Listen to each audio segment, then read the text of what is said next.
kami menjadi pemenang. Kami menjadi umat kesaksian yang memberitakan bahwa kuasa dan kekuatan Tuhan menolong dan menyertai kami. Nah, saat ini Tuhan, Engkau yang mengurapi kami Bapa.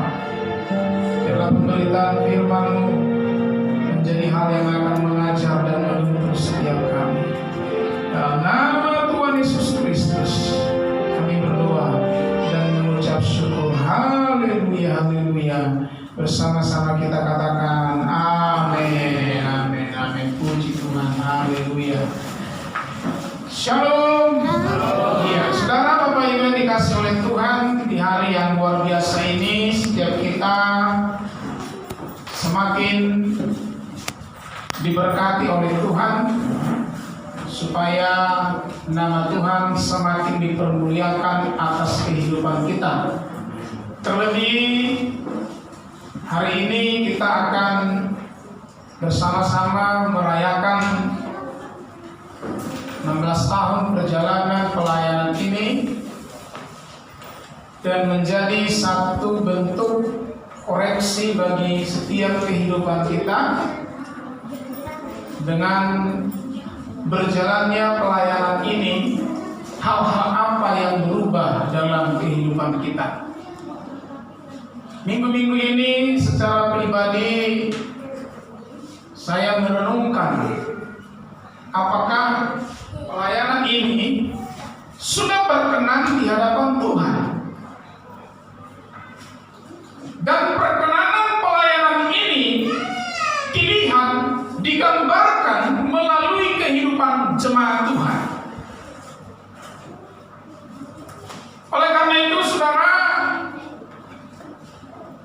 ulang tahun merupakan hal yang penting sebagai satu bentuk pengkoreksian diri agar kita lebih maksimal di dalam segala hal.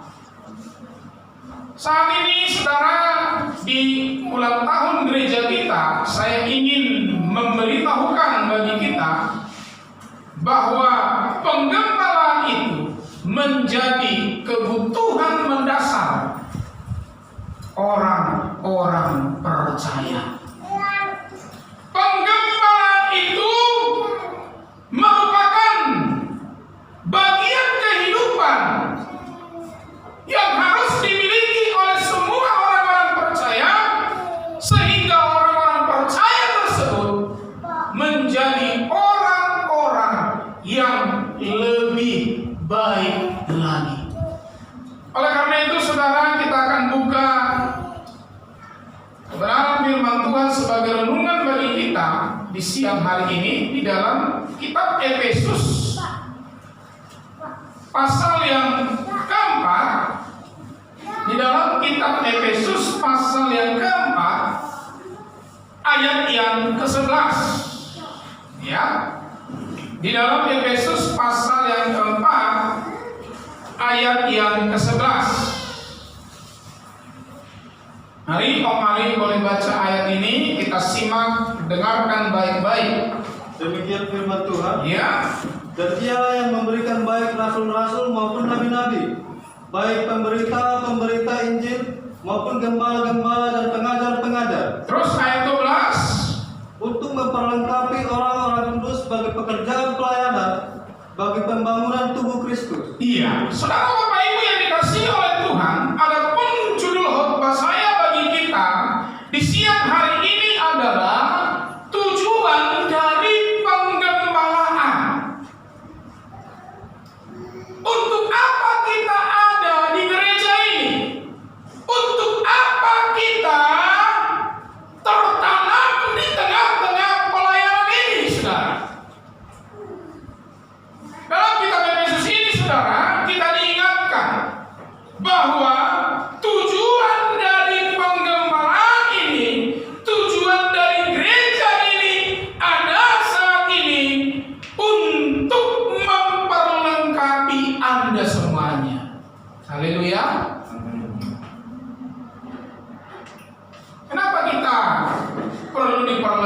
saudara. Saudara Bapak Ibu yang dikasih oleh Tuhan, kita gali sedikit, ya. Kata memperlengkapi saudara, kalau dalam arti yang sebenarnya itu dikatakan begini, membenahi, mempersiapkan segala sesuatu, atau memberikan alat-alat untuk melakukan peperangan. Haleluya. Ini sebetulnya Bapak Ibu yang dikasih oleh Tuhan, Anda ada di gereja ini agar diperlengkapi. Haleluya. Diperlengkapi untuk apa? Untuk mampu berjuang di tengah-tengah dunia ini, sehingga setiap kita saudara menjadi pribadi-pribadi yang lebih baik lagi. Ya. Karena secara alamiah kehidupan manusia di luar Tuhan akan semakin rusak. Jadi proses penggembalaan ini adalah satu bentuk membuat kehidupan jemaat-jemaat Tuhan semakin lebih baik lagi. Perjuangan hidup ini sangat berat, saudara. Amin. Ya. Sehingga saudara, kita perlu pengetahuan, kita perlu bimbingan, kita perlu arahan. Agar apa? Agar kita sukses berjalan dalam hidup.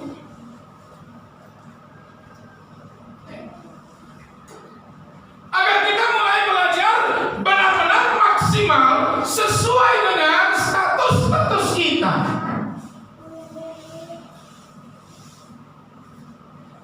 Makanya Bapak Ibu yang dikasih oleh Tuhan, kalau diajari gembala harus mau. Amin. Haleluya. Amin. Amin. Amin. Ya. Saya kadang secara pribadi kalau ingin menyampaikan sesuatu kepada jemaat Tuhan bergumul dulu, sudah. Ya. Bergumul agar apa? Agar segala hal-hal yang saya sampaikan itu benar-benar sesuatu yang bersumber dari Tuhan, sehingga mampu untuk membuat Anda keluar, membuat Anda menjadi pemenang di dalam tantangan yang ada. Ya. Karena apa, saudara? Karena kita ini diperhadapkan dengan situasi hidup yang sedang berusaha untuk merusak, menghancurkan hidup kita. Kalau bahasa sebenarnya ya, di dalam Alkitab itu dikatakan katartisismos, saudara. Artinya memberikan alat-alat untuk melakukan peperangan. Jadi hidup ini sebetulnya secara rohani penuh dengan peperangan. Ya. Peperangan di dalam apa? Melawan kuasa-kuasa kegelapan, melawan sistem-sistem dunia, melawan diri sendiri yang terkadang berusaha untuk merusak, menghancurkan damai sejahtera di dalam hidup. Makanya di dalam proses penggembalaan ini hubungan jemaat dengan gembala harus intim. Haleluya. Amin. Amin. Amin.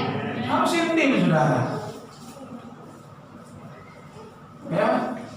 Harus ada satu bentuk kedekatan. Dan kami sebagai gembala sangat senang kalau jemaat-jemaat Tuhan menelepon kami. Jangan hanya kami yang terus menelepon. Haleluya. Amin. Ya, apa salahnya? Om, Pak, mohon maaf, tak bisa ibadah ini, Pak. Amin. Ya. Jadi kalau Pak Ginting tadi saksi, Ketika Pak Gembala bilang kalau Pak Ginting tak ada, kurang enak ibadahnya, saya lawan itu. Ya.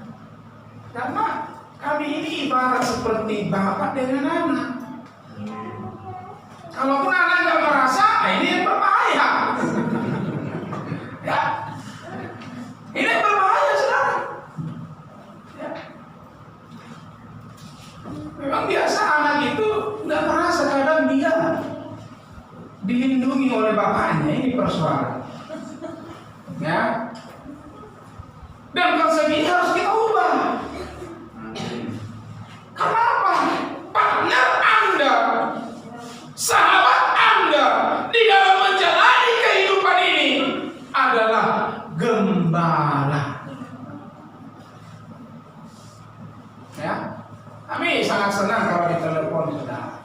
Ada beberapa jemaat sampai kadang kami itu ya ngobrolnya, ngomong tentang hidup ini bisa sampai 1 jam, sampai setengah jam, dan kami tidak pernah merasa bosan dengan hal itu. Kenapa? Kami mengerti itulah bagian daripada tugas penggembalaan.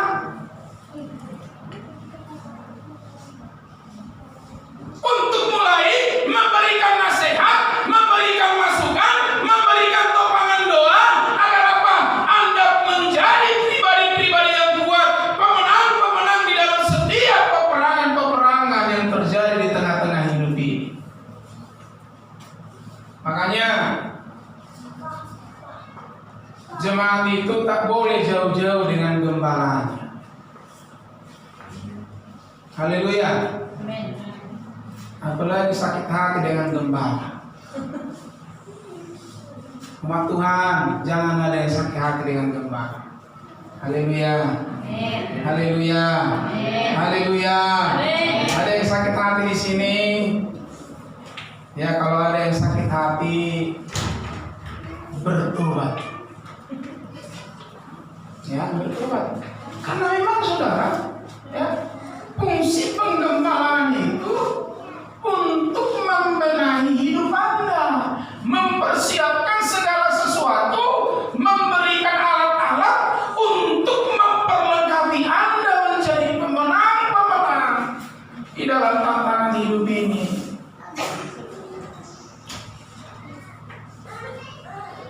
Ya.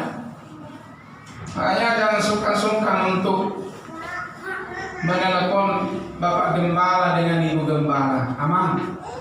Mau melamar ini sekarang, aman. Topang dalam doa. Haleluya. Amin. Ya. Makanya kita ada bikin grup. Ya. Supaya apa? Ada ruang komunikasi bagi kita. Aman. Topang dalam doa. Begini anak saya. Aman. Topang dalam doa. Begini apa saya. Aman. Apa yang harus saya lakukan agar begini? Apa yang harus saya perbuat agar seperti ini? Jangan tanya tetangga. Jemaat yang mengerti penggembalaan, dia selalu mengadu kepada gembalanya. Haleluya. Amin. Apakah kami akan bosan ketika Anda melaporkan segala pergumulan Anda? Nehi. Haleluya. Amin. Justru kami akan mulai tulis untuk apa? Untuk kami doakan. Setiap hari Anda kami doakan pribadi lepas pribadi. Saya di alam roh kalau berdoa, yang pertama dari mulai Kapling Melaka, Kapling Kamboja, Melati, Seroja, baru keluar. Saya sebut satu persatu namanya. Saya hafal semuanya.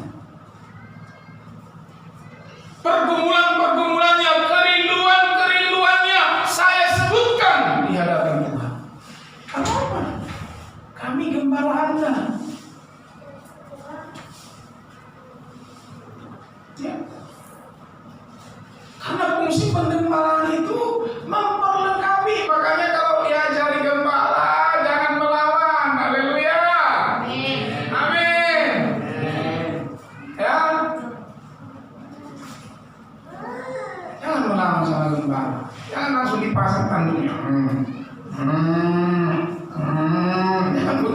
saudara. Ya, nggak boleh. Saya katakan bagi Anda dengan tegas, keberadaan Anda di sini bukan ada yang kebetulan. Bukan kebetulan Mama Bella ini dari Bengkok datang ke sini. Jauh kali Mama Bella ini datang ke sini. Kalau mungkin kita hitung dari rumah Ibu Bella sampai ke dapur 12 ini, ada puluhan gereja yang dia lewati. Tapi kenapa dia harus di sini? Oleh karena pimpinan dan tuntunan Tuhan. Amin. Bukan satu kebetulan. Kenapa Bapak Parapat ada di sini? Bukan satu kebetulan. Satu bentuk kerinduan dan rancangan Tuhan untuk dididik, untuk dibina, untuk diarahkan menjadi pemenang di dalam hidup ini. Tanya salah satu perenungan saya di minggu-minggu ini adalah hal ini, saudara. Saya banyak membaca topik-topik tentang penggembalaan. Apakah saya kategori gembala yang jahat, gembala yang tidak bijak, gembala yang tidak memperdulikan domba-dombanya? Saya renungkan. Dan kesempatan ini juga harus menjadi satu perenungan bagi umat-umat Tuhan. Apakah saya sudah menjadi gembala yang baik? Haleluya. Apakah kalau ada pergumulan yang saya cari pertama sekali gembala saya? Apakah ketika ada pergumulan yang pertama saya cari keluarga saya, tetangga saya? Perlu kita semua renungkan, saudara. Supaya apa? Keberuntungan hidup senantiasa menjadi bagian-bagian kehidupan kita, pribadi lepas pribadi.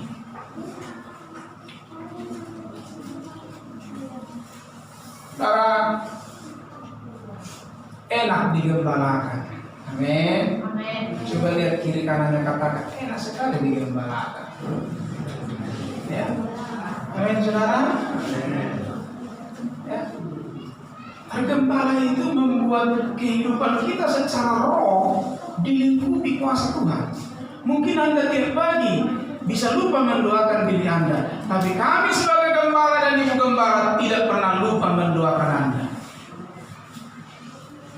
Haleluya. Amin.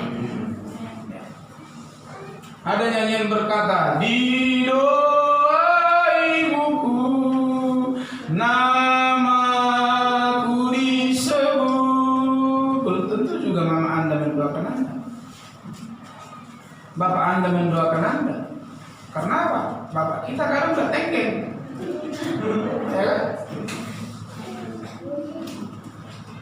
Bapak kita mendoakan dirinya saja nggak pernah, apalagi kita. Tapi gembala tidak pernah lupa mendoakan Anda.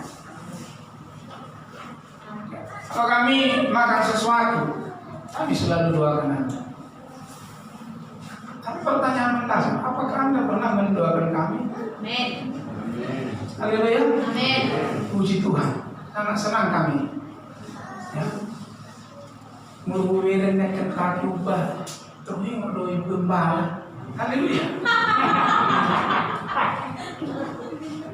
Haleluya. Merupakan yang natabun ibu menolak pas leo ibadah. Mengatur jauh ibadah pas leo nusa gereja. Amangin nang, yo jeru 1 kilo loh.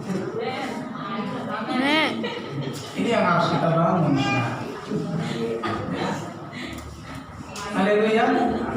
Memperhatikan gembala itu adalah bagian daripada kecintaan kita kepada Tuhan dan kepada gembala.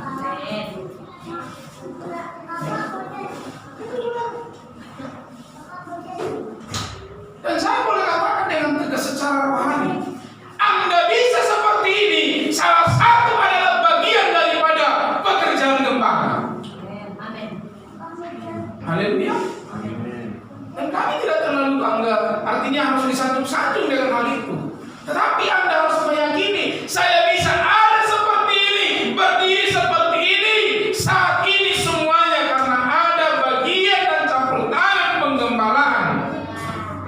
mempersiapkan diri saya.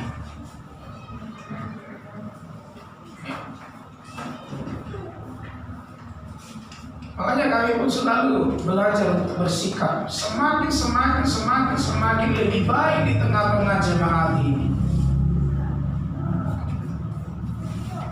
Ya. Satu sisi kami harus lembut, tapi di sisi lain kami juga harus tegas dan keras. Ada dulu jemaat kita berkata, "Imam, kalau mata pedita kita pedita. Mau untuk keluarga siapa? Papa Pro." Kami cepat-cepat respon dan tanggap kalau kepada jemaat-jemaat yang masih baru. Karena secara mungkin rohani mereka bisa dikatakan bayi-bayi rohani. Tapi kalau yang sudah lama-lama harusnya nggak dikunjungi lagi. Haleluya. Ini jangan tersinggung. Tapi walaupun begitu kami selalu berkunjung kok. Ya. Selalu berkunjung kok ya. Ada sedikit yang tidak datang ibadah, ada begini-begini langsung ya setidaknya kita telepon, kita SMS. Haleluya. Karena Anda berada di dalam penggembalaan.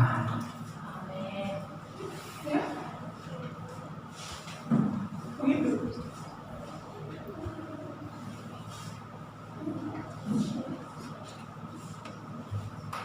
Amin Tuhan. Ya. Supaya di ulang tahun kita yang ke-16 tahun ini kita mulai menyadari.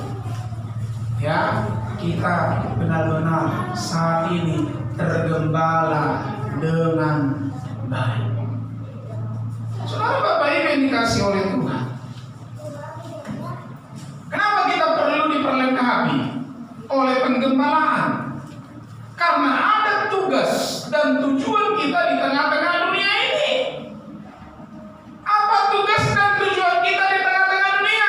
Firman Tuhan berkata dalam 1 Petrus 2:9, "Tetapi kamulah bangsa yang terpilih, imamat yang rajani, bangsa yang kudus, umat kepunyaan Allah sendiri." Apa tujuannya? Supaya kamu memberitakan perbuatan yang besar dari Dia. Inilah tujuan terbesar kita digembalakan. Agar apa? Memberitakan perbuatan yang besar. Karena apa saudara? Kita adalah anak-anak Allah. Jangan lupa, amin. Amin. Coba lihat kiri kanannya, kamu anak Allah. Ya. Saudara, pengagungan kepada Tuhan ditentukan dari anak Allah. Kalau kita katakan Tuhan kita hebat, ditunjukkan dari siapa? Dari Anda.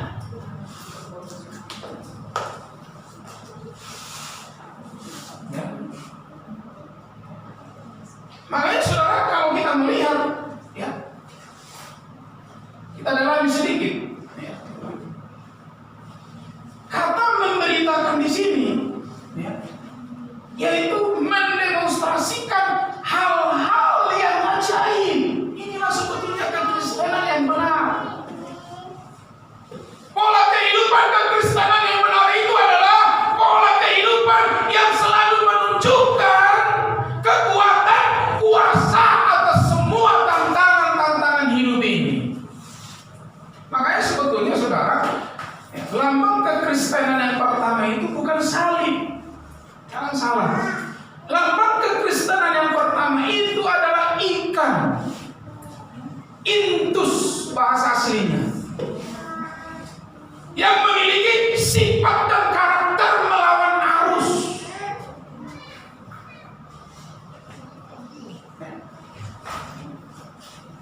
Pernah melihat ikan? Amin. Ya, coba Anda lihat ikan. Kita ini dulu di kampung-kampung, sering ke sawah. Tidak ada ikan kepalanya itu mengikuti arus. Betul nggak? Kalaupun ada ikan seperti itu, Itu ikan yang baru itu. Jangan-jangan itu ikan uka-uka. Karakter mendasar ikan itu, saudara, arus dari sana dia akan melawan arus. Kenapa? Karena memang, saudara, inilah hakikat mendasar anak-anak Tuhan.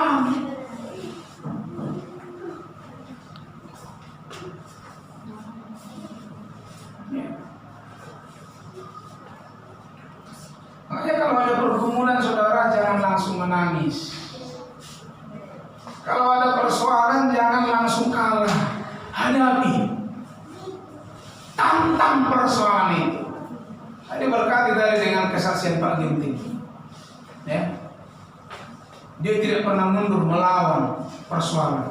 Mau bigu gajah, bigu pedek, bigu apapun, kumakan. Nah, ini anak Tuhan. Haleluya. Mau persoalan, mau pergumulan apapun akan kuhadapi. Karena apa? Saya anak Tuhan. Itu namanya mendemonstrasikan. Kalau bahasa asli Alkitab ini, saudara, hadirin kamu perlu bawa di pasar. Mulai tanami yoni dia mulai julu markuasi papahan. Ya, Imam Ai tahu itu. Ya, si papa perlu berubah. Ya, kubenyon gingseng. Ya, jadi mulu aminan pulang sekolah hari Jumat. Kalau orang di kampung kami di Bali itu hari Jumat, saudara. Ya, pulang nanti dari sekolah kita akan menumpuk di pasar. Ya, di pasar, saudara, lalu akan mulai melihat berubah-ubah. Ya, adalah nanti ini bisa masuk ke drum yang sudah dibelah, ujung-ujungnya jodoh. Tetapi, saudara, obat-obat ini dia terlebih dahulu mendemonstrasikan kemampuan-kemampuannya. Ada dulu obat untuk membuat urat-urat kuat.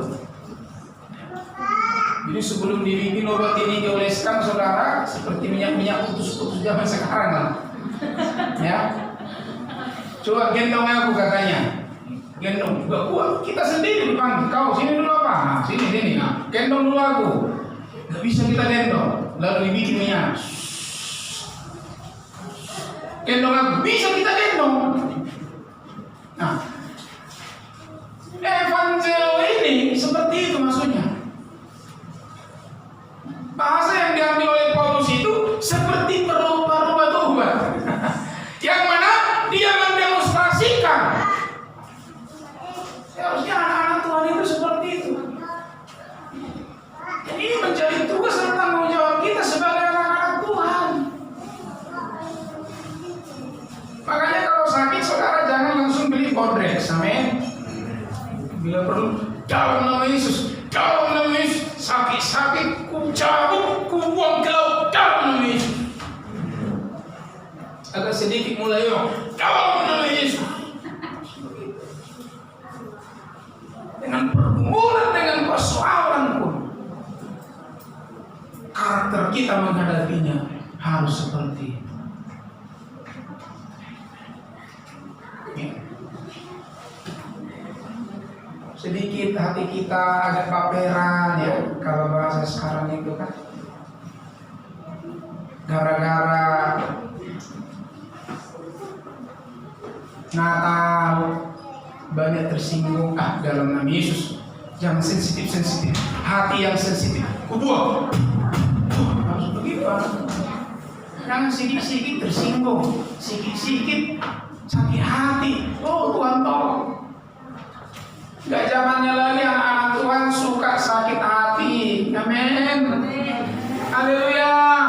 Sakit hati kita buang ke laut. Ya. Tidak boleh gampang-gampang sakit hati di zaman sekarang. Ya. Kalau Anda masih gampang sakit hati, berarti Anda belum mendemonstrasikan hal-hal yang ajaib dari Tuhan. Ya, pemuda-pemudi, remaja, Anda harus percaya diri.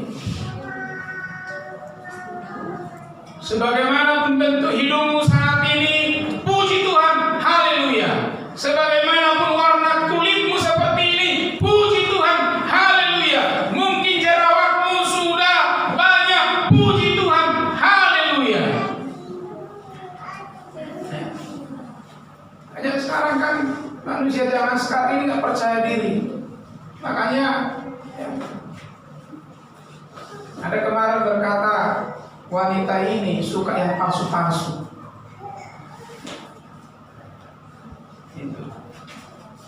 Lipstiknya palsu, memang tidak seperti itu. Warna bibirnya, lentik matanya palsu, memang tidak seperti itu. Wajahnya yang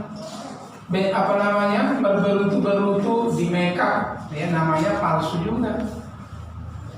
Tapi kadang itu yang disukai. Kenapa? Suka dengan kepalsuan.